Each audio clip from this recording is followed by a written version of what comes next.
दिनेश की ओर आप सबका स्वागत है न्यूज़ स्टार में। नरेंद्र मोदी ने बात की है ज़ेलेंस्की से और उनसे कहा कि जल्दी से जल्दी हॉस्टिलिटी ख़त्म होनी चाहिए और मिलिट्री एक्शन सॉल्यूशन नहीं है।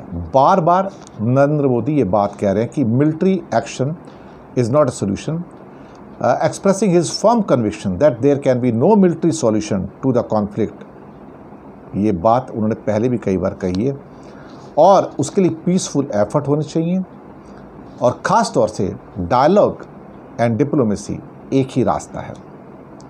और उन्होंने ज़ेलेंस्की से कहा कि आप पुतिन से बात करके डिप्लोमेसी के द्वारा चीज़ों को सॉल्व कीजिए, डायलॉग के द्वारा सॉल्व कीजिए।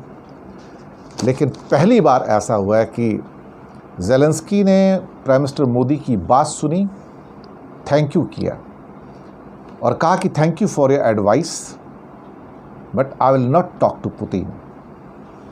मुझे नहीं लगता कि आज तक इतने हार्श डिप्लोमेटिक वर्ड्स किसी एक प्रेसिडेंट ने नरेंद्र मोदी के लिए कभी यूज़ किए होंगे। उनका कहना था कि thank you for your advice but I will not talk to Putin. वैसे मुझे नहीं समझ आया कि नरेंद्र मोदी ने क्यों कहा ज़ेलेंस्की से कि अब मिलिट्री एक्शन नहीं होना चाहिए और डायलॉग एंड डिप्लोमेसी एकमात्र चीज़ है। जिसके देश का 15% हिस्सा रूस हड़प गया, एक नकली छदम शैम रेफरेंडम करा के, उसके ऊपर तो मोदी जी ने कुछ नहीं कहा, उसके ऊपर बात नहीं की उन्होंने।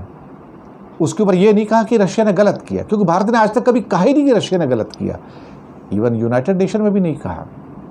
और शायद इसीलिए आज अमेरिका और पूरा यूरोपियन यूनियन मुड़ के पाकिस्तान के पास चला गया और हमें बीच में छोड़ दिया गया है कि शायद ये कह के कि India is not a trustworthy country. ये सीधा मैसेज निकल कर आ रहा है। क्या कहा जा सकता है, क्या कह सकते हैं।